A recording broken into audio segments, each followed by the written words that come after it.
बदल जाओ वक्त के साथ, वक्त बदलना सीखो। मजबूरियों को मत पूछो तुम, हर हाल में चलना सीखो। खुद से जीतने की तमन्ना रखो, तुम्हें खुद को ही हराना है। तुम भीड़ नहीं है इस दुनिया में, तुम्हारे अंदर पूरा जमाना है। याद करो वो 10th क्लास के दिन, तैयारी अच्छी नहीं थी तुम्हारी, फिर भी बोर्ड देने के लिए लाइन में खड़े थे तुम। भले क्वेश्चन कितना भी डिफिकल्ट आया था, फिर भी तुम उस सवाल से लड़े थे तुम। और आज अगर ढंग से बेटा 12th पढ़ लिया जैसे आज पढ़ रहे हो, एक दिन तुम्हारा नाम का भी शोर आएगा। लोगों का तो वक्त आया है, बेटा तुम्हारा दौर है। तो हेलो पायोन चैंपियंस, आपके अपने प्यारे यूट्यूब चैनल पायोन एजुकेशन में आप सबका स्वागत है। मैं हमारा आपको स्वागत करता हूं चैप्टर 1 का लेक्चर नंबर बेटा 5 में। हमने लेक्चर नंबर 4 तक इलेक्ट्रिक फ्लक्स तक कंप्लीट करके आया था। पिछले लेक्चर में इलेक्ट्रिक फ्लक्स छूट गया था। इस लेक्चर में हम उस टॉपिक को भी कवर करेंगे और गॉसेस लॉ और उसके रिलेटेड कुछ न्यूमेरिकल करेंगे। लेकिन वीडियो शुरू करने से पहले 2 सवाल खुद से पूछ लो। तुम इस वीडियो में क्यों आए हो, और ये वीडियो अगर नहीं देखे तो इसके बिना क्या तुम बोर्ड दे सकते हो? अगर ये 2 सवाल का जवाब अब तुमको मिल गया तो तुमको पता चल चुका होगा कि तुम्हें ये वीडियो देखनी है या नहीं देखनी है। लेकिन मैं तुमको एक गारंटी देता हूं, अगर ये वीडियो पेशेंस के साथ पूरा देख लिया तो इस टॉपिक के सारे चीज तुमको अच्छे से समझ में आ जाएंगे। टर्म एंड कंडीशन क्या है, तुमको इसके पहले के सारा लेक्चर जो है कंप्लीट करके इस लेक्चर में आना होगा। तो चलो शुरू करते हैं आज का लेक्चर। तो टॉपिक है इलेक्ट्रिक फ्लक्स। लेकिन इलेक्ट्रिक फ्लक्स को समझने के लिए हमको पहले समझना होगा एरिया वेक्टर क्या होता है। जनरली एरिया क्या होता है? एरिया जो होता है एक स्केलर क्वांटिटी होता है। मान लीजिए आपके पास एक रेक्टेंगल है, उसका एरिया पूछेगा, आप क्या बोलेंगे? Length into breadth. स्क्वायर होगा तो उसको एरिया पूछेगा तो क्या बोलेंगे? लेंथ इंटू लेंथ या साइड का स्क्वायर। लेकिन वो जो क्वांटिटी होता है, आज तक तुमने क्लास 10th या 11th तक तुमने उसको पढ़ के आया कि ये एक स्केलर क्वांटिटी है। लेकिन फिजिक्स में हम डिफरेंट टाइप के न्यूमेरिकल में जब इसको डील करेंगे, हमें कुछ जगह पे एरिया को एज ए वेक्टर क्वांटिटी लेना पड़ेगा। तो जब वेक्टर क्वांटिटी लेना पड़ेगा तो उसका एक डायरेक्शन भी लेना पड़ेगा। तो चलो उसी को ही समझते हैं, एरिया वेक्टर क्या होता है। तो एरिया वेक्टर का मतलब होता है, मान लीजिए आपके पास कोई एक प्लेन है और इसका कुछ एरिया है, सरफेस एरिया। सरफेस एरिया क्या है इसका? मान लीजिए इसका सरफेस एरिया कुछ ds है। ds मतलब पूरा सरफेस एरिया को अगर हम लोग s मानेंगे तो उसका एक छोटा सा पर्सन को हम लोग ds मान रहे हैं। पूरा सरफेस एरिया को अगर s मानेंगे, एक छोटा सा पर्सन, जैसे पूरा सरफेस एरिया मान लीजिए ऐसा है, ये पूरा s सरफेस एरिया है, इसका एक छोटा सा पर्सन को हम लोग ds मान लेंगे। समझ में आया कि नहीं आया? ठीक है। तो इसका जो मैग्नीट्यूड है वो ds है। लेकिन जब हम लोग इसको ds वेक्टर के तौर पर लिखेंगे तो हम लोग इसको क्या लिखेंगे? ds vector will be equal to ds, जो कि इसका मैग्नीट्यूड है, इनटू n क्यूब। तो बेटा n क्यूब क्या होगा? n क्यूब का मतलब होगा n क्यूब इज द ये अगर एक एरिया है, एक परपेंडिकुलर लाइन उसके ऊपर ड्रॉ करेंगे टू इट्स प्लेन। मान लीजिए आपके पास कोई एक एरिया है, ये कोई एक एरिया है, ये एक एरिया है, इसके ऊपर एक परपेंडिकुलर लाइन ड्रॉ कर देंगे। इधर ड्रॉ करो, इधर ड्रॉ करो, इधर करो, इधर करो, इधर करो, किधर भी करो, कुछ फर्क नहीं पड़ता। तुमको जिस जगह पे उसका डायरेक्शन निकालना है, एक लाइन ड्रॉ करो which is perpendicular to the plane of the area, and that line represent the direction of that area. That line represent the direction of that area. तो पूरा जो ds वेक्टर होगा, इसके अंदर 2 चीज रहेंगे। ये वाला पार्ट जो है उसका मैग्नीट्यूड को बताएगा, ये वाला पार्ट जो है उसका मैग्नीट्यूड को बताएगा, और ये वाला पार्ट उसका डायरेक्शन बताएगा। और डायरेक्शन n वेक्टर क्या होता है? ये होता है unit vector of the line which is perpendicular to the plane of area. जो लाइन परपेंडिकुलर है प्लेन ऑफ एरिया से, उसका यूनिट वेक्टर जो होगा वो n कैप होगा। तो सीधी बात में अगर हम लोग लिखेंगे ds vector will be equal to ds into n cap. ये हो गया आपका area vector. So area vector समझ में आ गया होगा। तो चलो हम लोग समझते हैं इलेक्ट्रिक फ्लक्स क्या होता है। बेटा पहले मानो आपके पास कोई एक यूनिफॉर्म इलेक्ट्रिक फील्ड है, और यूनिफॉर्म इलेक्ट्रिक फील्ड को हम लोग पैरेलल लाइन से रिप्रेजेंट करते हैं, जो कि हमने प्रीवियस लेक्चर में बताया चुका है। तो ये मान लीजिए कोई आपके पास एक यूनिफॉर्म इलेक्ट्रिक फील्ड है, और इसके अंदर हमने लाके क्या किया? एक प्लेनर एरिया प्लेस किया। ऐसे प्लेस किया ताकि दैट एरिया का जो प्लेन है that is perpendicular to the direction of electric field. मानिए ये आपका कोई प्लेन एरिया है, ये आपका, इसको नहीं, चलो हम आपको ये करते हैं, ये किताब है, ठीक है, ये किताब है, ठीक है। तो ये किताब जो है इसमें ये एक प्लेन एरिया है और हमारा इलेक्ट्रिक फील्ड लाइन इससे परपेंडिकुलर है। सिचुएशन देख रहे हैं? When we will place a planar area in uniform electric field, जब हम एक प्लेन एरिया को लाके यूनिफॉर्म इलेक्ट्रिक फील्ड में रखेंगे तब कुछ इलेक्ट्रिक फील्ड जो है इसके अंदर पास करके जाएंगे। तो हमको इलेक्ट्रिक फ्लक्स किसका निकालना है? इसी एरिया का निकालना है। मतलब जो एरिया को हम लोग लाके इलेक्ट्रिक फील्ड में रखेंगे उसी का ही इलेक्ट्रिक फ्लक्स निकाला जाता है। इसका मतलब ये हुआ आसान भाषा में कि किसी भी एरिया के अंदर इलेक्ट्रिक फ्लक्स का मतलब होगा उस एरिया को कितने number of electric field line pass कर रहे हैं नॉर्मली मतलब उसको 90 डिग्री बना के पास कर रहे हैं। समझ में आया कि नहीं आया? मतलब जितने इलेक्ट्रिक फील्ड लाइंस एक एरिया को नॉर्मली पास करके जाएंगे, जब वो एरिया को हम लोग एक इलेक्ट्रिक फील्ड के अंदर रखेंगे उसको बोला जाएगा electric flux of that area. समझ में आया कि नहीं आया? हम लोग कैसे लिखेंगे इसको? Electric flux through electric flux को बेटा हम लोग डिनोट करते हैं फाई से। किससे डिनोट करते हैं? Phi. Electric flux through any close surface, electric flux through any surface, electric flux through any surface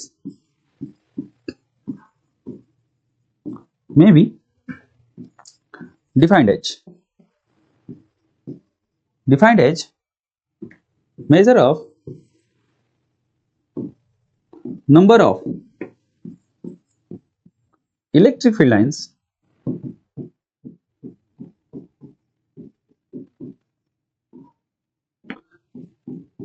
passing normally through the area. When placed in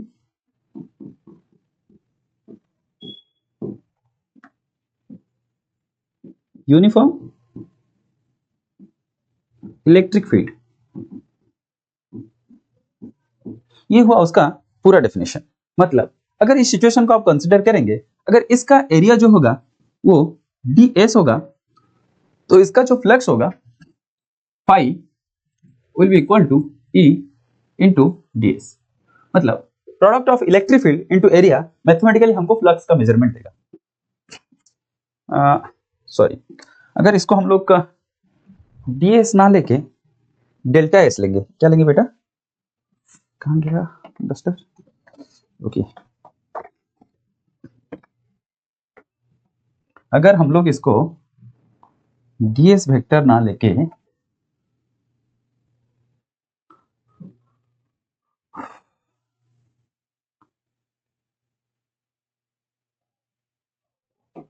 क्या लेंगे? इसको डेल्टा एस, तो flux will be equal to E delta S. ये भी एक small area को represent कर रहा है डेल्टा एस, ठीक है। लेकिन सवाल यह है कि अगर ये तो हो गया कि इलेक्ट्रिक फील्ड अगर उसको नॉर्मली पास करेंगे, लेकिन एक सिचुएशन हमारे पास ये भी है जिसमें इलेक्ट्रिक फील्ड जो है नॉर्मली पास नहीं कर रहा है। उस केस में फ्लक्स कैसे निकाला जाएगा? उस केस में फ्लक्स निकालने के लिए पहले आपके लिए एक टास्क है। वो टास्क ये है कि पहले आप एक उसका एरिया वेक्टर ड्रॉ कर दीजिए। ये क्या ड्रॉ हो गया? Area vector. क्यों? एरिया वेक्टर जो होता है वो एरिया को परपेंडिकुलर होता है। ये तो समझ में आ गया। तो ये आप मान लीजिए आपका डेल एस वेक्टर है, ठीक है, ये हो गया। अब इस चीज का दो रेक्टेंगुलर कंपोनेंट निकलेंगे। क्या क्या निकलेंगे? दो रेक्टेंगुलर कंपोनेंट निकलेंगे।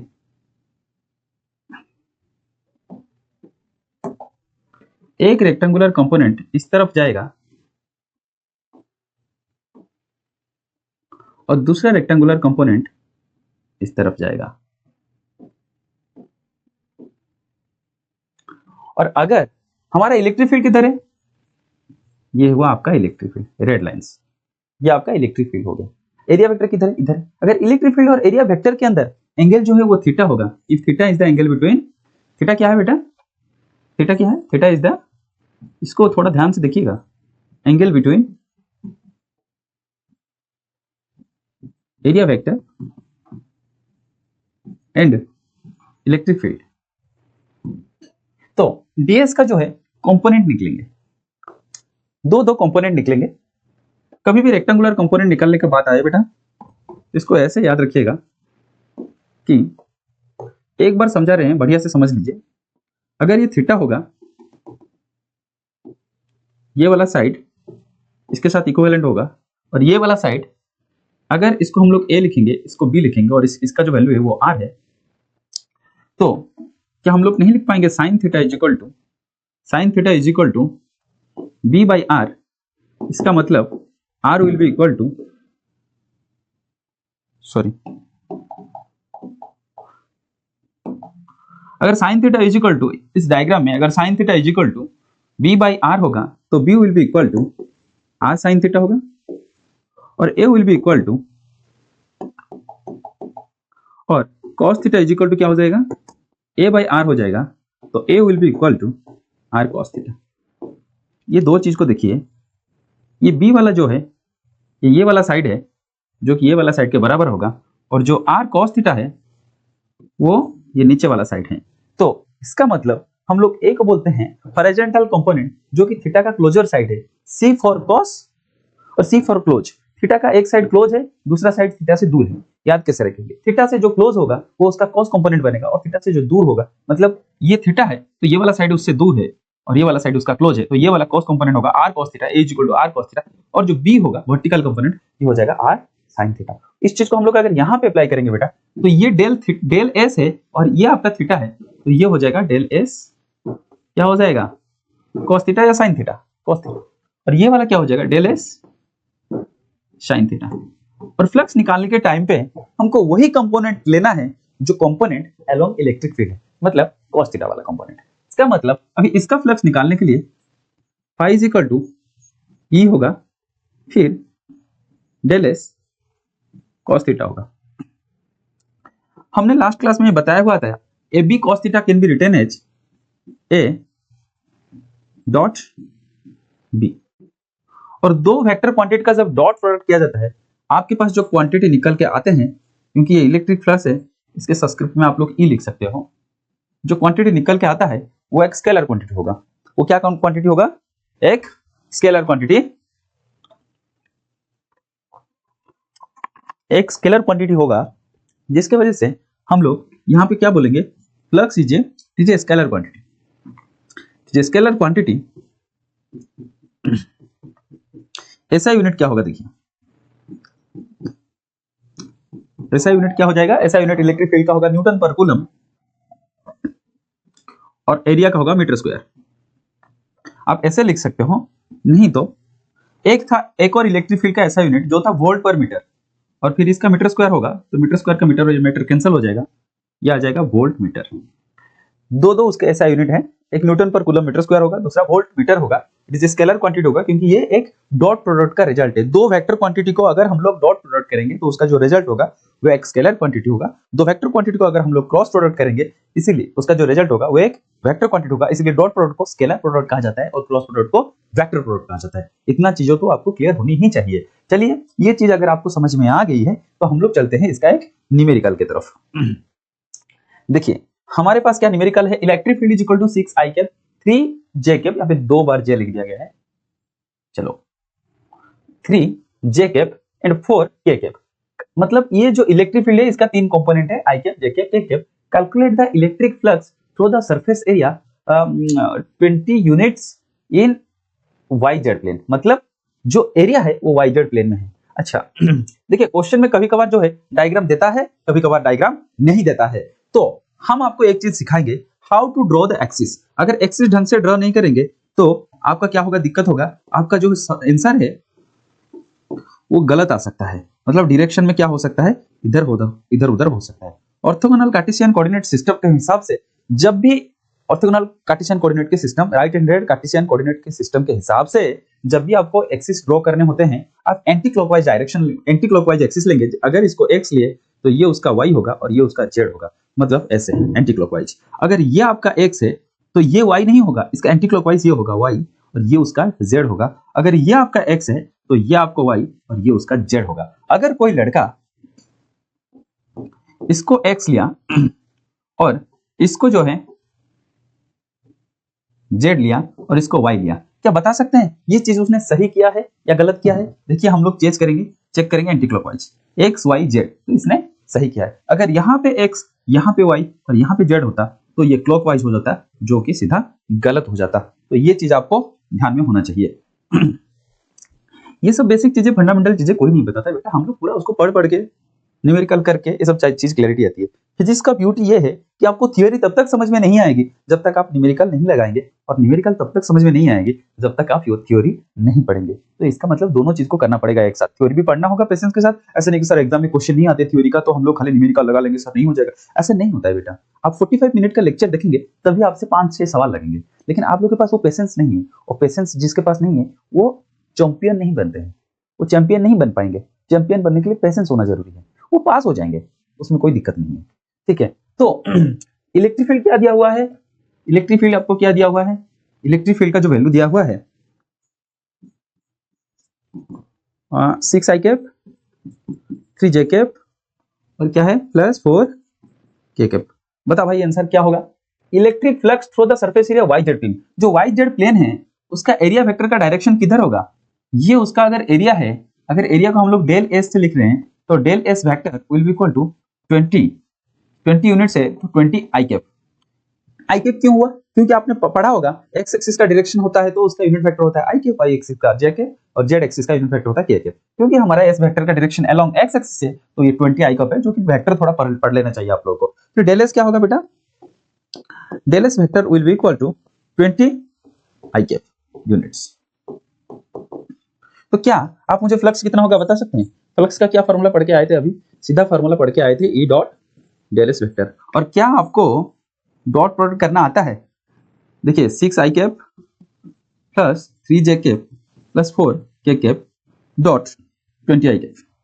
आई कैप करने से एक चीज आपको दोबारा याद दिला दूं, हमेशा याद रखिएगा, I cap dot I cap is equal to 1 होता है, J cap dot J cap is equal to 1 होता है, और K cap dot K cap is equal to 1 होता है। बाकी किसी भी आप डॉट प्रोडक्ट कर लो, आई कैप डॉट जे कैप, आई कैप डॉट के कैप, जे कैप डॉट के कैप, ये सारे जो होंगे ये 0 होंगे। और इसको आप अल्टर भी कर सकते हो, जैसे J cap dot I cap dot J cap, मतलब वेक्टर प्रोडक्ट में a dot b equal to b dot a होता है, तो आप इसको एक्सचेंज कर सकते हो। तो इसको अगर हम लोग अभी ये करेंगे, क्या करेंगे? डॉट प्रोडक्ट करेंगे। देखिए हमारे एक वेक्टर के पास आई कैप है, इसके पास कुछ नहीं है, मतलब खाली आई कैप के साथ आई कैप मल्टीप्लाई होगा, बाकी तब जे कैप डॉट आई कैप 0 हो जाएगा, के कैप डॉट आई कैप भी 0 हो जाएगा। जो आंसर होगा वो होगा 6 इंटू 20, और बाहर जो होगा वो होगा I cap dot I cap. और हमने अभी बता दिया I cap dot I cap equal to 1 होता है, तो ये 1 हो जाएगा, फिर 20 इंटू 1 120 यूनिट्स। और ये हुआ आपका flux through this surface 20 units, ठीक है। अब दूसरा सवाल, circular plane sheet of radius 10 centimetre, इसका जो रेडियस दिया हुआ है वो कितना दिया हुआ है बेटा? रेडियस जो दिया हुआ है वो 10 सेंटीमीटर दिया हुआ है, 10 centimetre placed in a uniform electric field making angle 60 degree with the field. मतलब circular plane sheet radius centimetre uniform electric field, मतलब इलेक्ट्रिक फील्ड जो है वो सीट के साथ कितना एंगल बना रहा है? 60 डिग्री। यहीं पे है सवाल में झोल। वो प्लेन के साथ, ऐसे मानिए प्लेन है और प्लेन के साथ इलेक्ट्रिक फील्ड जो है ये 60 डिग्री बना रहा है, ये 60 डिग्री बना रहा है, लेकिन प्लेन का जो एरिया वेक्टर होगा वो किधर है? ये उसका एरिया वेक्टर है। और सवाल ये नहीं है कि एरिया प्लेन के साथ इलेक्ट्रिक फील्ड कितना बना रहा है, ये वाला जो है ये इलेक्ट्रिक फील्ड है आपका। सवाल ये है, हमें चाहिए what is the angle between electric field and del S, मतलब एरिया वेक्टर। अगर ये पूरा 90 होगा तो क्या बेटा ये 30 डिग्री नहीं हो जाएगा? ये अगर 30 डिग्री हो गया तो यहीं पे हो गया आपका आंसर, सवाल का solution. Flux will be equal to E del S फिर कॉस थीटा। और कॉस थीटा का वैल्यू देखिए, एक सिली मिस्टेक जो बच्चे करते हैं या हम आपको बता देंगे, अगर ए डॉट बी आप सी लिखते हैं तो ए बी कॉस थीटा सी हो जाएगा, इसमें कुछ गलती नहीं होता है।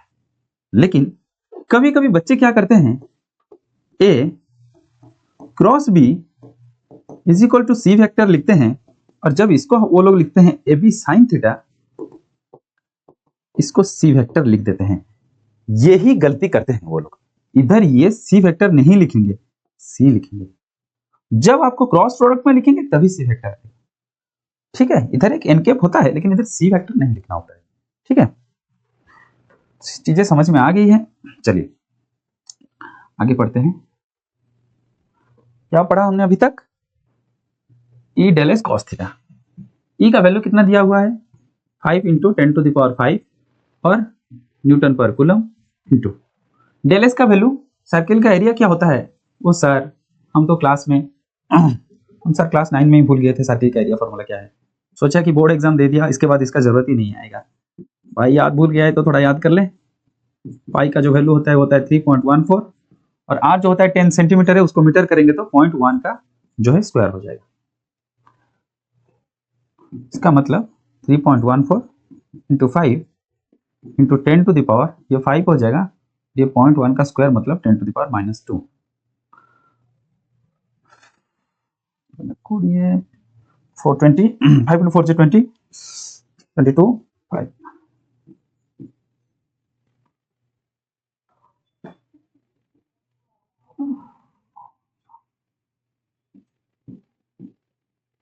15.70 और 10⁻3। इसको अगर स्टैंडर्ड फॉर्म में लाएंगे आप लोग, ये हो जाएगा 1.57 × 10⁻4 और फ्लक्स निकाल रहे हैं तो इसको आप लोग वोल्ट मीटर भी लिख सकते हैं, नहीं तो न्यूटन पर कूलम और क्या लिख सकते हैं, मीटर स्क्वायर। ठीक है, आसान सा सवाल था, खत्म हो गया। चलो आगे बढ़ते हैं और आगे क्या पढ़ेंगे हम लोग? आगे पढ़ेंगे गॉस थ्योरम। बहुत इंपॉर्टेंट है, वेरी इंपॉर्टेंट है। इसको आप लोग इंपॉर्टेंट लिख लो, ये बहुत इंपॉर्टेंट है, वेरी इंपॉर्टेंट। इसमें स्टार भी लगा दो, बहुत इंपॉर्टेंट है, 3 स्टार लगा दो इसको। इसमें सवाल अगर चैप्टर 1 का सवाल बनते हैं तो गॉस लॉ में सवाल आने के बहुत चांसेस होते हैं। तो गॉस लॉ क्या बताता है? पहले हम लोग गॉस थ्योरम को समझते हैं। गॉस लॉ बताता क्या है? मान लीजिए ये कोई क्लोज सरफेस है जिसके अंदर कुछ चार्ज है Q1, दूसरा चार्ज है -Q2, बाहर कोई चार्ज है Q3 और बाहर एक चार्ज है -Q4।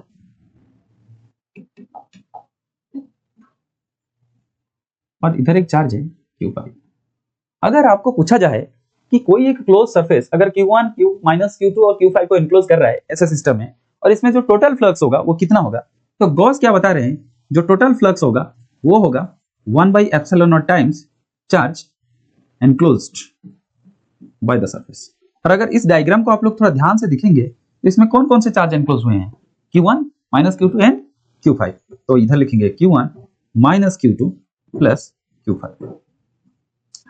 और ये दो चार्ज को हम लोग कंसिडर नहीं करेंगे क्योंकि this two are outside the surface. ठीक है, तो गॉस लॉ वही बता रहा है। What is Gauss theorem? गॉस थ्योरम में total flux through a close surface, total flux through a, देखिए इसको, total flux through a closed surface is 1/ε0 times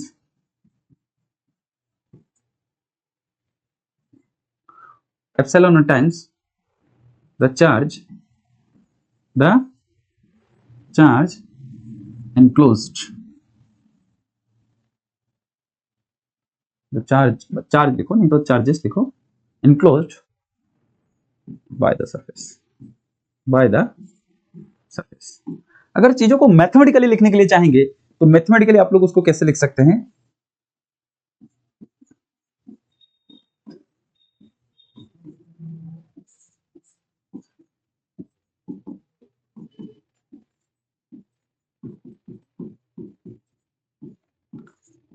ये उसका सबसे सिंपल डेफिनेशन है, गॉस लॉ का ये सबसे सिंपल डेफिनेशन है। लेकिन आपको ये चीज देख के अगर डर लग रही है, ये क्या चीज है, इसको हम लोग थोड़ा आगे समझाएंगे जब हम लोग इसको प्रूफ करेंगे। और प्रूफ करने से पहले क्या लिखते हैं हम लोग? अपना ही तरीका है, क्या लिखेंगे?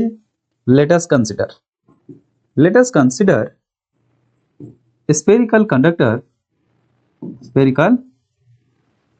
Let us consider spherical conductor या स्फेरिकल कंडक्टर, नहीं तो स्फीयर मान लीजिए इसको,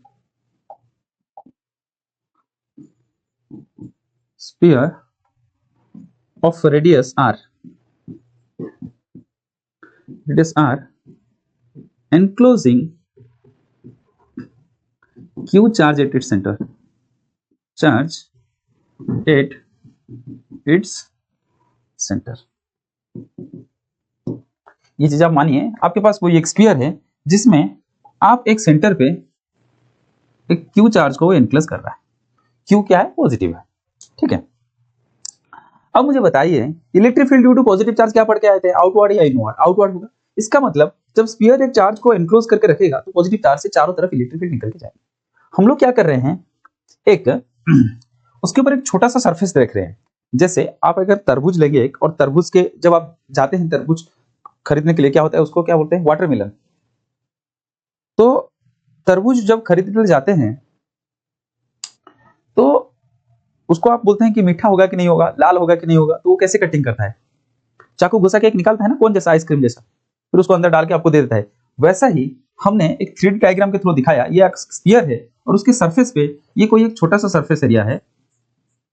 अगर पूरा सरफेस एरिया आपका S है, इस छोटा सा सरफेस एरिया का जो क्या होगा, जो एरिया होगा वो ds हमने माना, स्मॉल ds।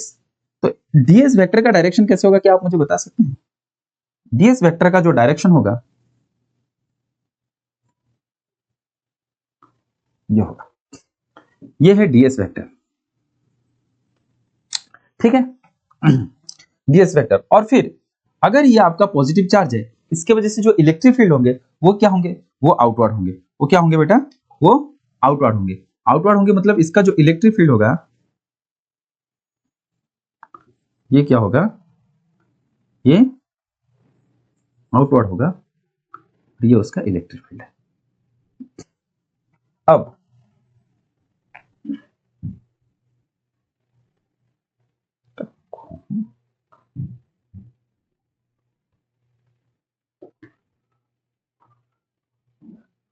चलिए, तो ये हो गया इलेक्ट्रिक फील्ड, ये हो गया ds। अब इस छोटा सा सरफेस का फ्लक्स कितना होगा? हम लोग उसको क्या डिनोट करते हैं?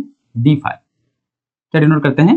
d phi. d phi will be equal to E dot del S. यही तो पढ़ के आए अभी, E डॉट डेल एस। और क्या मुझे बता सकते हैं इलेक्ट्रिक फील्ड और ds के बीच में एंगल कितना है?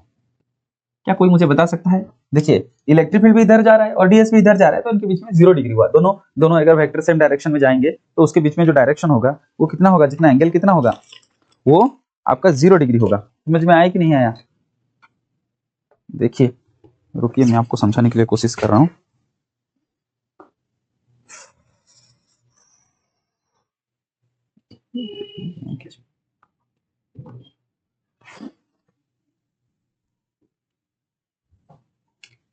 देखिए ये मान लीजिए दो वेक्टर है, ठीक है। स्केच पेन से समझेंगे हम लोग। ये कोई वेक्टर ए है, ये कोई वेक्टर बी है। दोनों अगर सेम डायरेक्शन में रहेंगे, ए वेक्टर और बी वेक्टर, इनके बीच में एंगल होगा 0 डिग्री, और इसको हम लोग बोलेंगे पैरेलल। इसको बोलेंगे पैरेलल वेक्टर्स। और अगर दोनों ऑपोजिट डायरेक्शन में रहेंगे तो इसको हम लोग बोलेंगे एंटी पैरेलल, और इनके बीच में जो एंगल होगा 180 डिग्री। और ये क्या होगा बेटा? ये 90 डिग्री सिचुएशन है।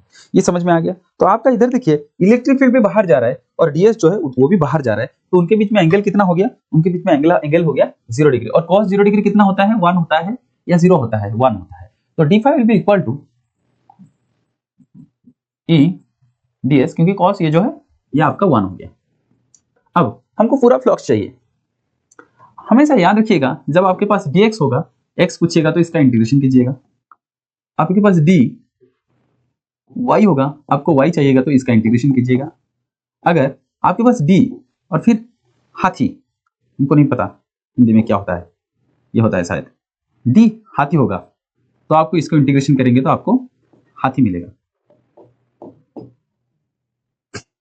यह होता है इंटीग्रेशन का मतलब। और इधर हम लोग अगर फाई निकालेंगे तो total flux will be equal to integration of d phi.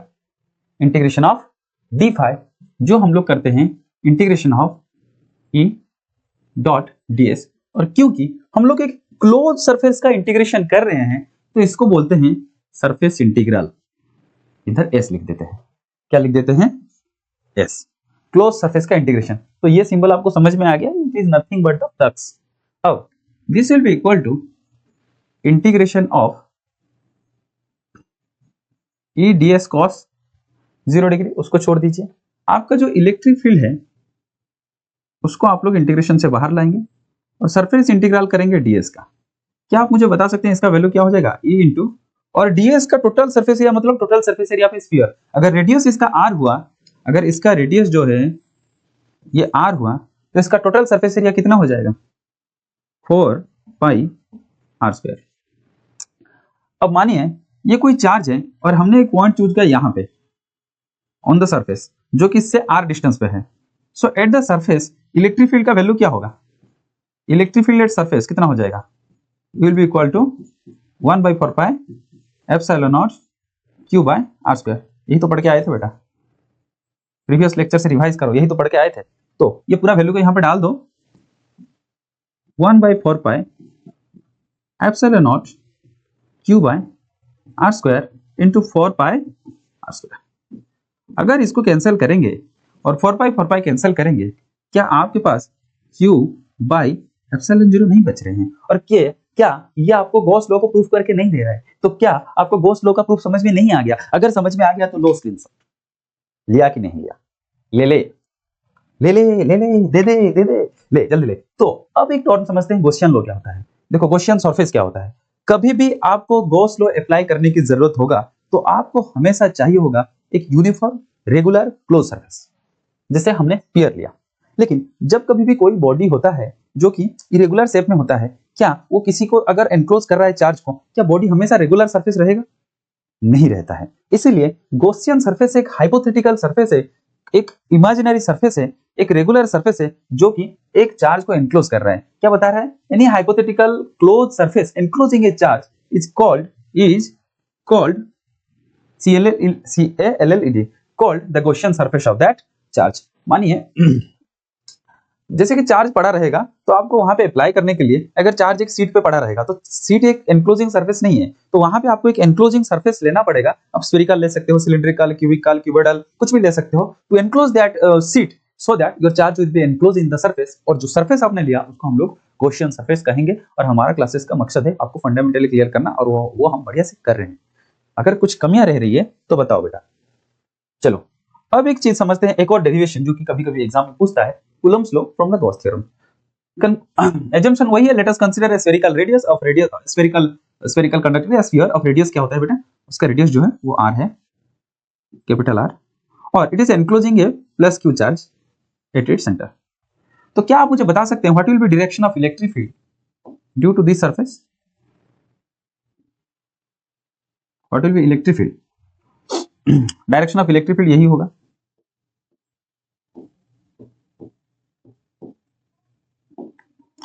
अगर हम लोग एक छोटा सा ds यहां पे लिए बेटा, ds मतलब स्मॉल सरफेस एरिया, तो क्या उसका भी डायरेक्शन आप बता पाएंगे मुझे?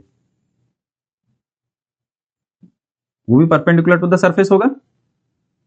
रेडियस जो होता है वो सरफेस ऑफ स्फीयर को परपेंडिकुलर होता है। तो ये हो गया उसका, क्या हो गया? ds का डायरेक्शन। ये तो दो चीज आपको समझ में आ ही गए होंगे।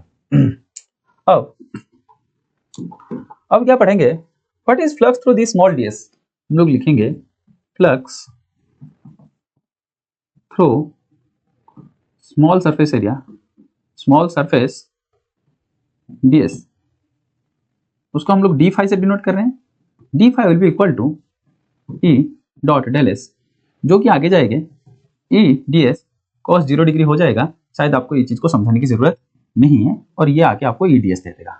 अभी अगर आपको कोई पूछेगा टोटल फ्लक्स क्या होगा, और टोटल फ्लक्स आपके पास क्या है? डी फाई है, फाई चाहिए, क्या करेंगे? अभी तो बता के आया, इंटीग्रेशन करेंगे। क्या करेंगे सर? सर क्या करेंगे हम लोग? इंटीग्रेशन करेंगे।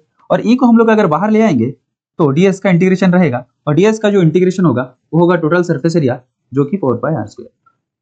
इतना तो समझ में आ गया होगा, और ये आपका आ गया। इसको आप लोग इक्वेशन 1 ले लीजिए, ठीक है। अब आपको चाहिए पूरा फ्लक्स का वैल्यू मिल गया। अब आपको पता है what is Gauss theorem. According to Gauss theorem, according to, अभी गॉस लॉ को यूज करना है, ये एप्लीकेशन है उसका। According to Gauss's theorem, according to Gauss's theorem क्या हो जाएगा बेटा? Phi will be equal to q by epsilon naught, q by epsilon naught. और फाई का वैल्यू क्या निकल के आया है बेटा, डालो E into 4πr² is equal to क्या हो जाएगा, क्यू बाय एप्सिलॉन नॉट। अगर थोड़ा सा इसको सॉल्व कर देंगे और टर्म्स को रीअरेंज कर देंगे, क्या ये ऐसा नहीं लिख सकते, चेक कर, ये इधर मल्टीप्लाइड था, डिवाइड हो जाएगा, फिर 4π पहले लिखेंगे, क्यू बाय r² बाद में लिखेंगे। और क्या ये electric field due two point charge का फॉर्मूला नहीं है? अगर चार्ज सेंटर पर रहता, ये तो उसी का फॉर्मूला है, उसी में ही घूम रहे हैं तब से हम लोग। अब मानिए इस सरफेस पे कोई एक चार्ज है, कौन सा चार्ज है ये कोई टेस्ट चार्ज है। और टेस्ट चार्ज क्या होता है बेटा, पॉजिटिव या नेगेटिव होता है बेटा, पॉजिटिव होता है, हमने प्रीवियस लेक्चर में बताया हुआ है चीजें, ठीक है। अब टेस्ट चार्ज क्या होगा, क्यू नॉट हो गया। अगर टेस्ट चार्ज एक सरफेस पे है, हम लोग इधर लिखेंगे if Q not present on the surface, वो लिखने से पहले आप मुझे बताइए, एक चार्ज आपके पास था इधर, क्या है वो, Q, दूसरा चार्ज कौन है, Q नॉट, और इनके बीच में डिस्टेंस कितना है बेटा, R है। तो इनके बीच में गॉस लॉ के हिसाब से फोर्स बता सकते हैं, ये हो जाएगा 1/4πε0 Q और Q नॉट बाय r²। और अगर हमारा वहां का एक्सप्रेशन ये आ गया तो हमारा जो है Coulomb's law from Gauss law prove हो जाएगा। ये तो समझ में आया, ठीक है। अब Q naught present on the surface हमने पहले पढ़ के आया था, E is equal to mathematically क्या होता है, F/Q नॉट, और F जो होगा वो हो जाएगा E इंटू Q नॉट, ये तो पढ़ के आए थे। If Q naught present on the surface, force on it कितना हो जाएगा, फोर्स ऑन इट कितना हो जाएगा, F will be equal to Q naught into E। और अगर E का वैल्यू हम लोग लिख देंगे, E का वैल्यू कितना है, 1/4πε0 Q बाई r²। अगर Q नॉट को इधर शिफ्ट कर देंगे तो क्या हमारा फोर्स का फॉर्मूला ये निकल के नहीं आएगा, Q नॉट बाई r²।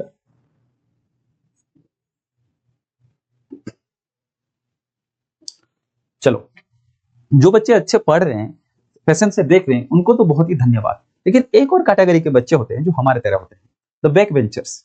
अगर वो लोग ये सारा चीज देख रहे हैं तो उनको मेरा दिल से सलाम है बेटा, तुम इतने पेशेंस के साथ ये सब चीज देख रहे हो। और फिजिक्स कौन बोल रहा है समझ में नहीं आएगा, बढ़िया से अगर देखोगे पेशेंस के साथ, एक बार वक्त देना है, एक बार टाइम देना, पूरी साल पढ़िए, पूरी साल में तुमको ये सारा चीज पढ़नी होती है। ऐसे नहीं कि साल भर घूमो और लास्ट में 2 महीना पढ़ना होता है, वो स्ट्रेटेजी मत अपनाओ। आराम से पढ़ो, आहिस्ता आहिस्ता पढ़ो, रोज थोड़ा थोड़ा पढ़ो, at the end you will find that तुमको फिजिक्स बहुत बढ़िया आ रहा है, ठीक है, ठीक है। ये चीज अगर समझ में आ गया, देखिए ये हो गया आपका Coulomb's law, this is nothing but the Coulomb's law. देखिए वही चीज आ गया, दो चार्ज के बीच में फोर्स ये है, और ये हमारा प्रूफ हो गया Coulomb's law from Gauss law.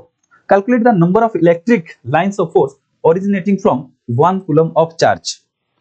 तो अगर एक स्फीयर जो है, देखिए एक चीज याद रखिए, पॉइंट चार्ज का जो इलेक्ट्रिक फील्ड होता है वो स्फेरिकली सिमेट्रिक होता है। स्फेरिकली सिमेट्रिक मतलब एक चार्ज रहेगा इधर इधर इधर इधर इधर, चारों तरफ जो होता है स्फेरिकली सिमेट्रिक होता है। तो charge produce by point charge is spherically symmetric charge, ये हमेशा याद रखिएगा। मतलब आप किसी भी दिशा में जाइए r डिस्टेंस, आपको वैल्यू ऑफ इलेक्ट्रिक फील्ड जो है वो इक्वल मिलने वाली है स्फेरिकली। इसका मतलब जो इलेक्ट्रिक फील्ड होता है पॉइंट चार्ज का वो स्फेरिकली सिमेट्रिक होता है। तो जब कोई चार्ज किसी जगह पे होता है वो चारों तरफ इलेक्ट्रिक फील्ड फेंकेगा।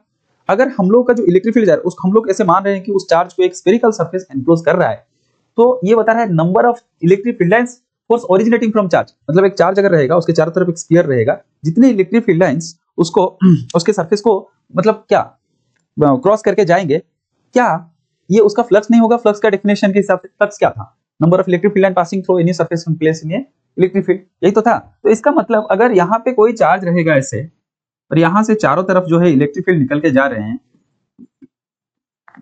ऐसे निकल के जा रहे हैं, और हमने इसके चारों तरफ एक गॉसियन सरफेस ड्रॉ कर दिया, तो क्या हमको उसका फ्लक्स निकालने से पता नहीं चल जाएगा कि एक चार्ज से कितना इलेक्ट्रिक फील्ड निकल के जा रहे हैं? तो calculate the number of electric field lines originate from charge of 1 coulomb. तो फ्लक्स क्या हो जाएगा गॉस के हिसाब से, Q बाय एप्सिलॉन नॉट, और Q का वैल्यू 1 कूलम्ब और एप्सिलॉन नॉट का वैल्यू कितना है 8.85 10⁻⁻12। अगर इसको सॉल्व कर देंगे ये हो जाएगा 0.1129 एंड 10⁻12 10⁻12। और फ्लक्स का जो ऐसा यूनिट है वही लिख दीजिए, वोल्ट मीटर। ये चीज कहां से, देखो ये चीज से आपको याद रख लेना है एक चीज, जो 1/ε0 का जो वैल्यू है एसआई में वो होगा 0.1129 10⁻12 और इसको स्टैंडर्ड फॉर्म में करेंगे तो 1.129 10⁻11। ये चीज अगर याद रखेंगे, हम यूनिट्स नहीं लिख रहे हैं, न्यूमेरिकल्स के लिए बता रहे हैं। अगर ये चीज याद रहेगा तो एग्जाम हॉल में बैठ के ये सब डेरिवेशन आपको मतलब डिवीजन जो है करना नहीं पड़ेगा। अगर न्यूमेरिकल प्रैक्टिस करेंगे तो वैल्यू याद ही हो जाएंगे। चलिए अब एक सवाल है, एक और सवाल है। कितने सवाल कराएंगे? 1 2 3 4, 1 2 3 4। चलो जल्दी करते हैं खत्म। क्या बता रहा है? पॉजिटिव चार्ज, पढ़ो पढ़ो क्वेश्चन को, पढ़ो बढ़िया से, क्वेश्चन को पढ़ो बढ़िया से। क्या बता रहा है? Positive charge 17.7 microcoulomb placed at the centre of a hollow sphere of radius 0.5 metre, calculate the flux density. Flux density पूछा है, फ्लक्स डेंसिटी। तो फ्लक्स डेंसिटी क्या होता है? फ्लक्स डेंसिटी बाद में निकालेंगे, पहले फ्लक्स निकालते हैं। Through the surface of the sphere. अच्छा, तो पहले डायग्राम करेंगे। ये कोई एक सरफेस है स्फीयर, इसके अंदर कोई एक चार्ज है Q, और जिसका वैल्यू क्या है हम लोग गिवन डाटा लिखते हैं। Q का वैल्यू कितना दिया हुआ है? 17.7 माइक्रोकूलम। इसको कूलम में कन्वर्ट कर दीजिए। 17.7 10⁻⁻6 कूलम। फिर centre of the hollow sphere of radius कितना दिया है? रेडियस जो दिया हुआ है वो दिया है 0.5 मीटर, जो कि अच्छा है, एसआई में दिया हुआ है। Calculate the flux density. अच्छा, फ्लक्स डेंसिटी पूछ रहा है थ्रू द सरफेस। अच्छा, तो एक चीज हमें करेंगे, फ्लक्स निकालेंगे, सॉल्यूशन निकालेंगे। What will the flux? Flux will be how much?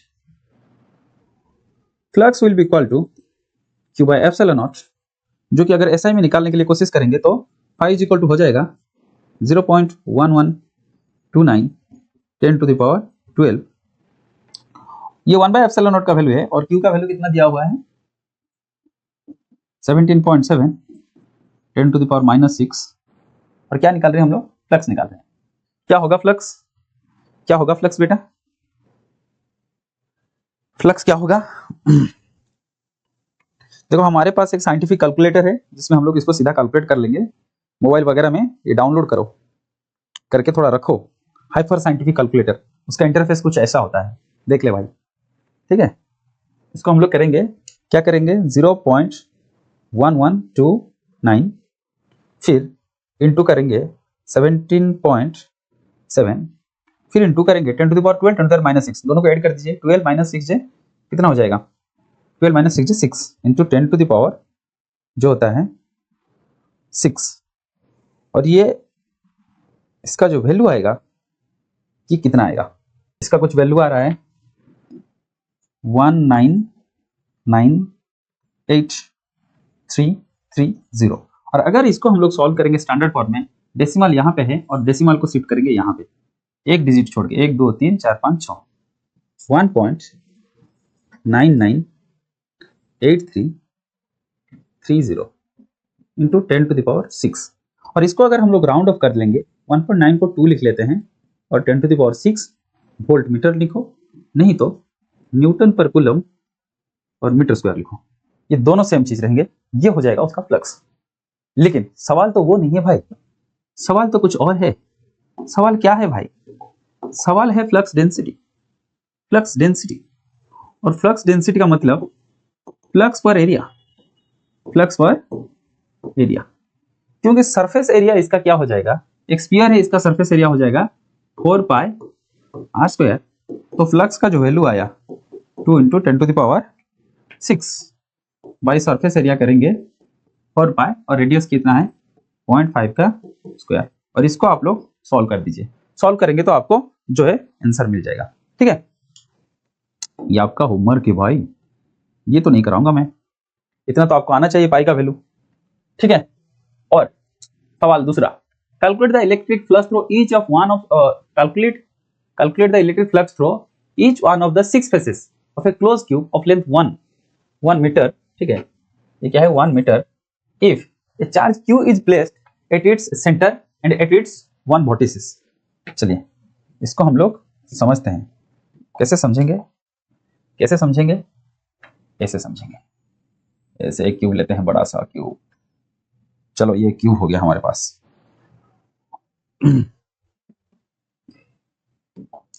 इधर लेते हैं, चलो एक क्यूब ले लेते हैं बेटा, ये हो गया एक क्यूब। क्या बता रहे हैं ए बिट में, क्या बता रहे हैं? सेंटर पे कोई अगर चार्ज रहेगा, मान लीजिए सेंटर पे कोई अगर चार्ज रह गया, उसका जो वैल्यू होगा क्यू। अगर सेंटर पे कोई चार्ज रहेगा, मान लीजिए आपने आपके घर के बीचों बीच एक बल्ब टांग दिया, बीचों बीच, तो उससे जितने लाइट गिरेंगे निकलेंगे वो कितने फेसेस पे गिरेंगे? आपके घर के कितने सरफेस हैं? चारों तरफ 4 वाल, ऊपर एक वाल, नीचे एक वाल, टोटल 6 सरफेस है। तो टोटल जो लाइट होगा वो 6 सरफेस पे गिरेंगे। कहां पे गिरेंगे? 6 सरफेस पे। तो टोटल जो फ्लक्स होगा वो डिवाइडेड हो जाएगा इक्वल बिटवीन द फ्लक्सेस। तो इससे जो टोटल फ्लक्स निकलेगा, that flux will be equal to q by epsilon naught. और फ्लक्स थ्रू ईच फेस क्या हो जाएगा? ईच फेस क्या हो जाएगा? 1/6 ऑफ द टोटल फ्लक्स। ये हो गया एक आपका answer. At one of its vertices, ये एक इंपॉर्टेंट है। अगर आप किसी वर्टिसेस पे चार्ज रखेंगे तो उसके वजह से कितना फ्लक्स होगा। देखिए, अगर ये आपका चार्ज है, पहले तो समझिए कि अगर कोई चार्ज कर्नर पे रहेगा तो उसका कितना परसेंट आपके क्यूब के अंदर कंट्रीब्यूट होगा। आपका एक पहले चैप्टर था केमिस्ट्री में सॉलिड स्टेट फिजिक्स, जो कि हमारे टाइम पे था लेकिन आपके टाइम पे डिलीट हो गया है, ठीक है। उसको अगर पढ़ते तो इसको धड़ाक से समझ हो जाता है कि when a atom present at corner of a cube it contribute 1/8 of it percent to the cube. कोई भी स्फीयर अगर कर्नर पे रहेगा तो उसका 1/8 मतलब 8 हिस्सों में से एक हिस्सा क्यूब को जो है कंट्रीब्यूट होगा। तो इमेजिन कीजिए, समझ में आएगा आपको। जैसे एक स्फीयर है, उसको प्लस करके एक बार काटिए, फिर हॉरिजॉन्टल एक बार काटिए, 2 हेमिस्फीयर कीजिए, फिर हेमिस्फीयर को प्लस करके काटिए, जो एक निकल के आएगा वो एक कर्नर पे फिट हो जाएगा आगे। तो वो होता है 1/8 ऑफ द चार्ज। तो टोटल जो चार्ज होगा उसका 1/8% जो होगा क्यूब के अंदर आएगा। फिर उसके जो इलेक्ट्रिक फील्ड्स होंगे वो इस सरफेस पे पैरेलल होंगे, ये वाला जो पिछले वाला सरफेस है इससे पैरेलल होंगे, और जो सामने वाला सरफेस है इससे पैरेलल होंगे। सिंपली अगर समझेंगे, हमारे पास कोई क्यूब होता तो अच्छा होता। आप एक काम कीजिए, हम आपको समझा रहे हैं, देखिए ये वाला देखिए। अगर इस जगह पे हमने एक बॉल लगाएंगे ये कर्नर पे, तो ये कौन कौन से वॉल को जो है ज्यादा लाइट करेगा। अगर इधर बॉल लगा रहेगा तो ये छत को ज्यादा लाइट नहीं दे पाएगा, कर्नर पे रहेगा तो छत को नहीं गिरेगा, ये वाला वॉल को भी ज्यादा नहीं गिरेगा, वो वाला वॉल को भी ज्यादा नहीं गिरेगा। मतलब वहां से कोई अगर इलेक्ट्रिक फील्ड निकलेंगे वो छत के साथ पैरेलली चलेंगे, इस वाले वॉल के साथ भी पैरेलली चलेंगे, उस वाले वॉल के साथ भी पैरेलली चलेंगे, लेकिन जो लाइट गिरेगा वो सीधा गिरेगा नीचे बेटा। वो कहां गिरेगा? नीचे अच्छे से गिरेगा, नीचे अच्छे से गिरेगा। फिर उस साइड में जो सरफेस है उस साइड में भी अच्छे से गिरेगा, और दूसरे साइड में भी अच्छे से गिरेगा। मतलब ये है कि यहां से जो इलेक्ट्रिक फील्ड निकलेंगे ये इस फेस को पैरेलल हो जाएंगे, इसका जो क्यूब है ना, इसका बैक साइड वाला फेस इससे पैरेलल हो जाएंगे, और जो फ्रंट है वो ये सामने वाला फेस इसके साथ पैरेलल होंगे। इसका मतलब इसका एरिया वेक्टर उसके साथ कितना एंगल बनाएगा? 90 डिग्री। इसका भी एरिया वेक्टर इसके साथ कितना एंगल बनाएगा? 90 डिग्री। और ये जो पीछे वाला ये इसका भी इस फील्ड के साथ बनाएगा 90 डिग्री। मतलब जो फ्लक्स होगा इन तीन सरफेस का ये हो जाएगा 0। तो वहां से जितना फ्लक्स निकल के आएंगे वो कंट्रीब्यूट होंगे बाकी 3 फेसेस में। तो total flux of the cube, अगर बी बीट हम लोग सॉल्व करेंगे, टोटल फ्लक्स इन क्यूब के अंदर कितने फ्लक्स होंगे? That will be equal to 1/8 of the flux produce by the charge. अब ये ईच फेस में अगर पूछा जाएगा, फ्लक्स थ्रू ईच फेस कितने फेसेस में बांटा जाएगा? 3 फेसेस में। ये हो जाएगा 1/3 of 1/8 Q by epsilon naught. और इसको अगर आप लोग सॉल्व कर देंगे ये हो जाएगा 1/24 क्यू बाय एप्सिलॉन नॉट। और ये सारा चीज जो है सॉल्व हो गया आपके सामने बहुत आसान तरीके से, ठीक है। चलो एक और सवाल, ये एक बहुत इंपॉर्टेंट सवाल है। इसको अगर समझ गए तो इस चैप्टर का डिफिकल्ट सवाल में से एक सवाल आपको आ गया, ये समझ लो आप, ठीक है। और electric field components in figure below Ex is equal to alpha x to the power half Ey Ez 0 है। मतलब ये क्या बता रहा है? ये बता रहा है जो इलेक्ट्रिक फील्ड x है वो कितना हो जाएगा? Alpha x to the power half है। इलेक्ट्रिक फील्ड y जो होगा वो भी 0 है, और इलेक्ट्रिक फील्ड अलोंग z ये भी 0 है। मतलब इलेक्ट्रिक फील्ड, कोई इलेक्ट्रिक फील्ड जो है ये x एक्सिस के तरफ नहीं है, और कोई इलेक्ट्रिक फील्ड जो है ये वाई एक्सिस की तरफ नहीं है, no electric field along x and y component, ठीक है। और अल्फा का कुछ वैल्यू दिया हुआ है, कितना वैल्यू दिया है 800 न्यूटन पर coulomb metre square. Calculate the flux through the cube, पहले तो फ्लक्स थ्रू द क्यूब पूछ रहा है। आप इलेक्ट्रिक फील्ड एक्स एक्सिस में दिया है और ये एक डिस्टेंस डिपेंडेंट है, मतलब x जब 1 होगा Ex का वैल्यू होगा alpha 1 to the power half, x जब 2 होगा Ex का वैल्यू होगा alpha 2 to the power half, Ex का वैल्यू अगर 3 होगा तो Ex का वैल्यू अगर 3 x का वैल्यू अगर 3 होगा तो Ex का वैल्यू होगा alpha into 3 to the power half. वैसे ही और electric field is distance dependent term, और आप बढ़िया से अगर समझेंगे तो इलेक्ट्रिक फील्ड जो है नॉर्मली पास करेगा दो ही सरफेस को, एक सरफेस ये हो जाएगा जनाब और एक सरफेस ये हो जाएगा। बाकी किसी भी आप इसका देख लीजिए चारों तरफ इलेक्ट्रिक फील्ड जो है ऐसे निकल रहा है, एरिया वेक्टर ऊपर होगा, इलेक्ट्रिक फील्ड ऐसे निकल रहा है, एरिया वेक्टर इधर होगा, इलेक्ट्रिक फील्ड ऐसे निकल रहा है, एरिया वेक्टर नीचे होगा। तो angle between the area vector and electric field हमेशा 90 डिग्री रहेगा, और 90 डिग्री होने की वजह से cos 90 डिग्री 0 होता है। So no flux will be contributed from these four faces, only these two face will contribute to the total flux. इतना अगर समझ में आ गया तो हम लोग इसको मानते हैं लेफ्ट फेस और इसको मानते हैं राइट फेस। तो हम लोग टोटल फ्लक्स निकालेंगे, टोटल फ्लक्स निकालेंगे कैसे? फ्लक्स थ्रू लेफ्ट क्या हो जाएगा?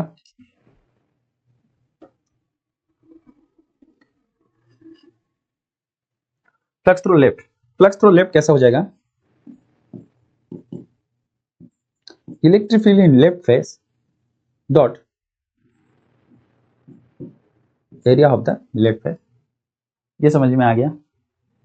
अच्छा, इलेक्ट्रिक फील्ड का जो है इतना बताया हुआ है, मतलब इलेक्ट्रिक फील्ड का डायरेक्शन जो है अलोंग एक्स एक्सिस है, अलोंग एक्स एक्सिस, क्योंकि आपको पॉजिटिव वैल्यू दिया हुआ है तो आपको इतना समझ जाना चाहिए कि आपका जो वैल्यू है अलोंग पॉजिटिव, मतलब डायरेक्शन ऑफ इलेक्ट्रिक फील्ड इधर भी यही है और ये वाले फेस पे भी डायरेक्शन ऑफ इलेक्ट्रिक फील्ड जो है वो यही है।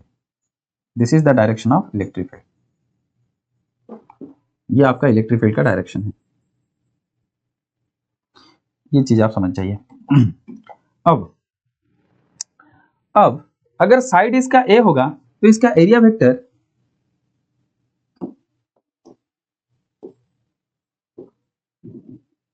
ये उसका एरिया वेक्टर हो जाएगा ए स्क्वायर, इसका डायरेक्शन, और इस वाले फेस का एरिया वेक्टर आउटवर्ड होगा और परपेंडिकुलर टू द सरफेस, ये हो जाएगा ये भी ए स्क्वायर, और ये आपका इलेक्ट्रिक फील्ड लेफ्ट फेस के लिए, लेफ्ट फेस के लिए, और ये आपका ई राइट फेस के लिए। इतना मानिए लेफ्ट फेस का फ्लक्स निकाल रहे हैं तो ये हो जाएगा, देखिए ई एल लेफ्ट फेस में एक्स का वैल्यू कितना होगा? एक्स का वैल्यू होगा ए, तो लेफ्ट फेस का क्या लिखेंगे? इलेक्ट्रिक फील्ड का वैल्यू कितना दिया है? लेफ्ट फेस का लिखेंगे अल्फा, और एक्स का जगह पे लिखेंगे हम लोग ए, और ए का पावर कितना? हाफ, और एरिया क्या हो जाएगा? एरिया जो है ए स्क्वायर, कितना हो जाएगा? ए का स्क्वायर, और इन दोनों के बीच में एंगल कितना है? डॉट डॉट अगर खुलेंगे तो ई ए cos थीटा, और थीटा कितना है? इन दोनों के बीच में एंगल है 180 डिग्री, क्योंकि ऑपोजिट साइड एंटी पैरेलल है, तो ये हो जाएगा cos 180 डिग्री, और cos 180 डिग्री कितना होता है बेटा? -1 होता है। अगर हम लोग इसको सॉल्व कर देंगे तो ये हो जाएगा minus alpha a to the power 5/2, और ऐसा यूनिट वगैरह मैं अभी लिख नहीं रहा हूं। अभी फ्लक्स थ्रू राइट, हम लोग ये कौन सा कर रहे हैं? ए बिट कर रहे हैं। फ्लक्स थ्रू राइट फेस निकालिए जल्दी। फ्लक्स थ्रू राइट हो जाएगा इलेक्ट्रिक फील्ड थ्रू राइट, फिर एरिया, फिर कॉस कितना? इलेक्ट्रिक फील्ड और एरिया दोनों एक ही डायरेक्शन में है तो 0 डिग्री हो जाएगा। 0 डिग्री 1 होता है। ई आर क्या हो जाएगा? जब राइट फेस के लिए इलेक्ट्रिक फील्ड लेंगे ए फिर ए, टोटल एक्स कितना हो जाएगा? 2a, ये वाला फेस ओरिजिन से कितना दूरी पे है? 2a दूरी पे, तो ई एक्स का जो वैल्यू होगा ये हो जाएगा अल्फा, और एक्स का जो वैल्यू होगा वो हो जाएगा 2a, और 2a का पावर हाफ, 2a का पावर हाफ, फिर एरिया का जो होगा वो होगा s। इसको अगर हम लोग लिखेंगे तो ये हो जाएगा √2 अल्फा और a to the power 5/2। Total flux निकालेंगे। फ्लक्स क्या होता है? स्केलर क्वांटिटी ना वेक्टर क्वांटिटी। टोटल फ्लक्स जो होता है वो एक स्केलर क्वांटिटी होता है, इसलिए हम लोग लिनियरली इसको ऐड करेंगे, क्योंकि स्केलर जैसे ऐड होता है वैसे ही ऐड करेंगे। तो टोटल फ्लक्स अगर निकालेंगे that will equal to, right का कितना है? √2 alpha a to the power 5/2 minus left का कितना है? Alpha a to the power 5/2। अब इनमें से क्या चीज कॉमन लाया जाएगा? Alpha a to the power 5/2 और ब्रैकेट के अंदर √2 - 1। अल्फा का वैल्यू कितना होगा? 800। कितना दिया हुआ है क्वेश्चन में? 800। फिर a का जो वैल्यू होगा वो कितना होगा? जो a का वैल्यू होगा, सॉरी हाँ, a का कुछ वैल्यू दिया हुआ है क्या? जी हाँ, a का वैल्यू दिया हुआ है 0.1 मीटर और 0.1 का पावर जो होगा 5/2 और √2 का वैल्यू कितना है? 1.414। हम लोग 41 ले रहे हैं, फिर माइनस करेंगे 1 और ये सारा चीज को आपको सॉल्व करना होगा और ये हो जाएगा 0.1 टू द पावर 5/2। बताया हमारे पास एक कैलकुलेटर है, हम उससे कर देंगे।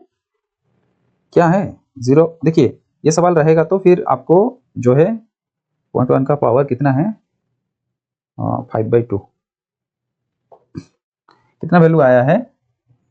0.0031। ये रटने की जरूरत नहीं है। और इसको अगर सॉल्व करेंगे तो 1 - 0.41 तो 0.1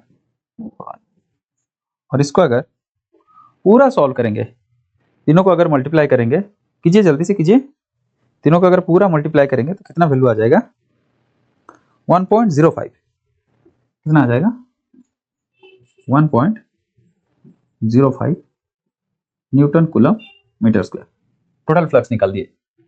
ये आसान सा सवाल है। टोटल फ्लक्स निकाल दिए। अब the charge with in the cube, charge पूछ रहा है बेटा, और हमने गॉस लॉ में क्या पढ़ के आया? फ्रॉम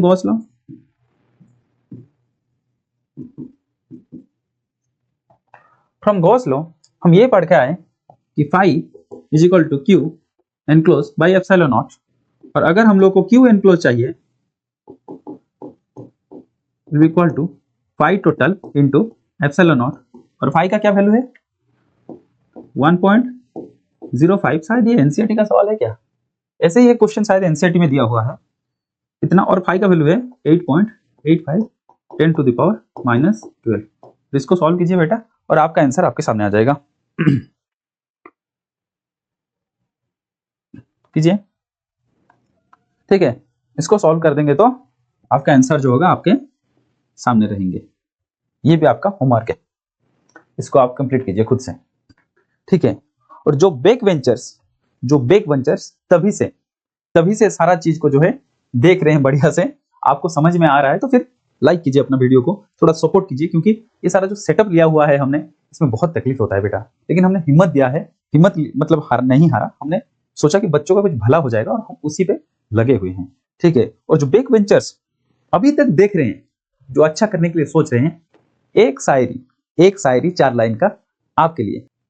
बदल जाओ वक्त के साथ, वक्त बदलना सीखो, मजबूरियों को मत पूछो तुम, हर हाल में चलना सीखो, खुद से जीतने की तमन्ना रखो, तुम्हें खुद को ही हराना है, तुम भीड़ नहीं है इस दुनिया में, तुम्हारे अंदर पूरा जमाना है। याद करो वो 10th क्लास के दिन, तैयारी अच्छी नहीं थी तुम्हारी, फिर भी बोर्ड देने के लिए लाइन में खड़े थे तुम, भले क्वेश्चन कितना भी डिफिकल्ट आया था, फिर भी तुम उस सवाल से लड़े थे तुम। और आज अगर ढंग से बेटा 12th पढ़ लिया जैसे आज पढ़ रहे हो, एक दिन तुम्हारा नाम का भी शोर आएगा, लोगों का तो वक्त आया है बेटा, तुम्हारा दौर आएगा। तो इतना पेशेंस के साथ का अगर देख रहे हो तो मेरा रहेगा एक तुमको सजेशन, इस पूरी साल ऐसे ही लगातार मेहनत करो, बढ़िया से समझ में आएगा, बढ़िया नंबर भी आएगा बेटा। देखो बढ़िया सवाल करवा रहा हूं और इससे डिफिकल्ट सवाल कुछ आएगा नहीं, इसमें से तुमको सारा क्वेश्चन समझ में आ जाएंगे। और बाकी जो चीजें डिफिकल्ट आते हैं बोर्ड में, हमने पीवाईक्यू सीरीज में करा रखा है, इस चैप्टर का पीवाईक्यू सीरीज आप चेक कर सकते हैं, ठीक है। और आगे चलते हैं नेक्स्ट क्वेश्चन में। नेक्स्ट क्वेश्चन ये है, electric field is uniform and in the positive direction of positive x and uniform with the same magnitude but in the negative direction for negative x। मतलब इलेक्ट्रिक फील्ड का जो value होगा given that E is 20 I cube Newton पर coulomb x greater than 0, इस सारा चीज को देखो, इलेक्ट्रिक फील्ड जब ग्रेटर देन 0 होगा 20 न्यूटन कूलम होगा और E is equal to -200 Newton पर कूलम होगा, x लेस देन 0 होगा। अकॉर्डिंग टू ये right circular cylinder length 20 centimetre, radius जो है 5 centimetre has its centre at the origin and its axis along the positive x so that the face it, अच्छा उधर x. क्या बता रहा है सवाल में हमको, हम तुमको सिंपल बता दे रहे हैं कि ये आपका एक कोऑर्डिनेट सिस्टम है जो कि एक एक्स और वाई है, जिसमें एक राइट सर्कुलर सिलेंडर रखा गया है, जिसमें एक सरफेस जो है यहां से मतलब ओरिजिन से ओरिजिन से 10 सेंटीमीटर दूरी पे है, दूसरा फेस जो है नेगेटिव की तरफ 10 सेंटीमीटर दूरी पे है, और इसका कुछ रेडियस दिया हुआ है आपको। क्या रेडियस दिया हुआ है? वो 5 सेंटीमीटर। रेडियस कितना है इस सर्कुलर फेस का? रेडियस कितना है? 5 सेंटीमीटर। एंड हाँ, और what is the net outward flux? देखो सेम चीज है, लेकिन ये बता रहा है जब x का वैल्यू ग्रेटर देन 0 होगा, x का वैल्यू ग्रेटर देन 0 होगा, जो e का वैल्यू होगा वो होगा 200 आई कैप। मतलब इसका जो डायरेक्शन होगा न्यूटन पर कूलम, और इसका जो डायरेक्शन होगा वो इधर होगा जब x का वैल्यू ग्रेटर देन 0 होगा।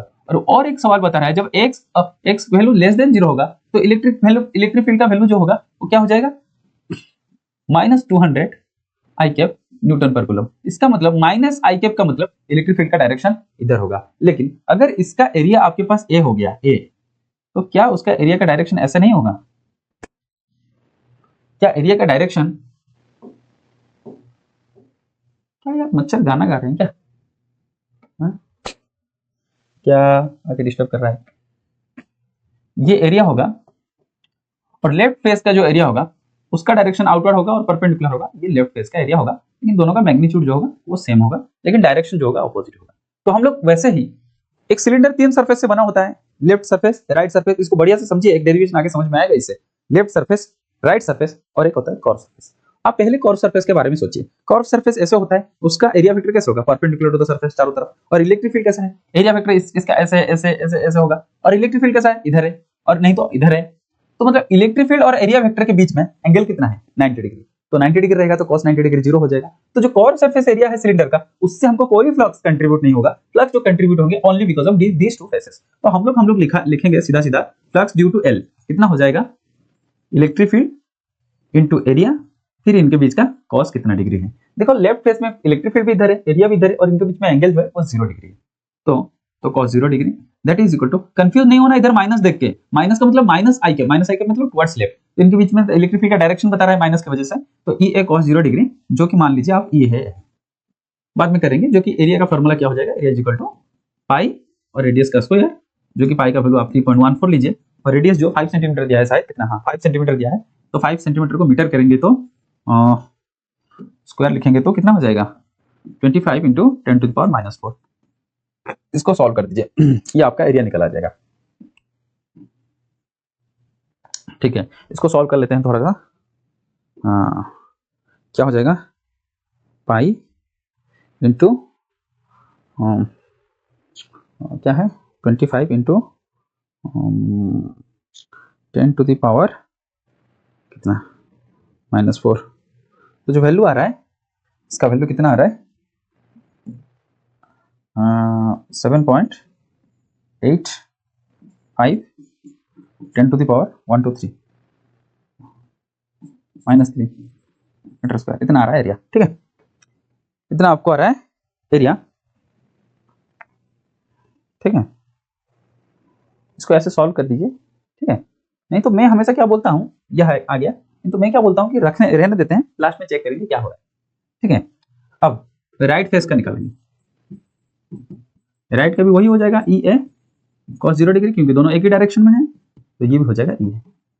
तो टोटल फ्लक्स होगा, तो टोटल फ्लक्स होगा लेफ्ट प्लस राइट हो जाएगा, और दोनों को ऐड करेंगे तो हो जाएगा 2E। इतना तो समझ में आ ही गया होगा, इतना तो समझ में आ ही गया होगा। चलो, तो इसको हम लोग सॉल्व कर लेते हैं। चलो इसको ये कर देते हैं, 2 लिखिए। इलेक्ट्रिक फील्ड का वैल्यू कितना है? 200, और फिर एरिया का है 3.14, और इसका स्क्वायर किसका? 5 का स्क्वायर। 5 का स्क्वायर मतलब रेडियस वही है 25 इंटू 10⁻⁻ कितना है? -4। 25 इंटू 10⁻⁻⁴। चलो अब क्या हो जाएगा? एक काम कीजिए, ये हो जाएगा 400 और फिर 3.14, फिर इंटू 25 इंटू 10⁻⁻⁴। 25 इंटू 400 कितना हो जाएगा? 25 इंटू 400 कितना हो जाएगा? ये हो जाएगा 100, 25 इंटू 4, फिर 20, 4 0 हो जाएंगे, फिर 3.14, फिर 10⁻⁻⁴। देखिए -4 प्लस -4 10⁻⁴ कैंसिल हो जाएंगे, तो टोटल जो फ्लक्स होगा वो होगा 3.14। इतना ऐसा यूनिट निकाल सकते हैं, न्यूटन पर coulomb metre square. What is the net outward flux through the flat surface? Flat surface, अरे यार ये तो फ्लैट सरफेस पूछा था। फ्लैट सरफेस कितना हो जाएगा flux? 3.14 10 to the power. Second question, what is the flux through the side of the cylinder? Side of the cylinder मतलब ये वाला कर्व सरफेस पे फ्लक्स कितना हो जाएगा? बताया था 0 होगा। क्यों? क्योंकि जो थीटा होगा वो आपका 90 डिग्री आएगा, angle between electric field and area vector. ये भी हो गया। What is the net outward flux through the cylinder? अच्छा, net outward flux through the each flat surface. अच्छा, ये ईच फ्लैट सरफेस पे पूछा था, ए बीट में क्या पूछा था? ईच फ्लैट सरफेस, और हमने क्या निकाल दिया? टोटल फ्लैट सरफेस पर। तो ई ए क्या हो जाएगा? इसका आधा हो जाएगा, मतलब 1.57। इसको अगर सॉल्व करेंगे तो ये आंसर आएगा। ये 2 के लिए 2 ई ए निकाले थे, एक के लिए क्या हो जाएगा? 1.57, और 2 के लिए 3.14 हो जाएगा। ठीक है। और what is the net outward flux हो गया। What is the net charge? Net charge क्या हो जाएगा इसके लिए? इसके लिए नेट चार्ज जो हो जाएगा Q will be equal to epsilon naught into total flux। तो epsilon naught का वैल्यू 8.85 और 10 to the power -12, फिर फ्लक्स का जो वैल्यू है 3.14। इसको तो आप कर ही सकते हो। इसको कर लेते हैं बेटा, इसको कर लेते हैं कितना हो जाएगा? 2.78 इंटू 10 टू द पावर कितना आया? 10 टू द पावर -11 ना कूलम। ठीक है, ये। और इसी के साथ हम लोग चलते हैं, चलो ये समझ में आ गया आपको? ये आपका आंसर है ए बीट का, कोई भी सरफेस का, ये ए हो जाएगा। ये आपका हो जाएगा बी बीट का, ये आपका हो जाएगा सी बीट का, जो कि आंसर ये है, और ये आपका आंसर हो गया डी बीट का। चलो सारा क्वेश्चन करवा दिया। और thank you everyone for watching the full video। you are going to rock in this chapter because we are doing each and every numerical। सारा न्यूमेरिकल करा रखा है, और हम लोग बहुत जल्दी मिलेंगे एक और लेक्चर में इस चैप्टर का, जिसमें हम लोग डिस्कशन करेंगे। लास्ट लेक्चर होगा, इसमें हम लोग डिस्कशन करेंगे एप्लीकेशन ऑफ गॉसेस लॉ और कुछ इंपॉर्टेंट न्यूमेरिकल। तब तक के लिए पढ़ते रहिए, आगे बढ़ते रहिए, फिर मिलते हैं इसी चैनल में। तब तक के लिए जय हिंद, जय भारत।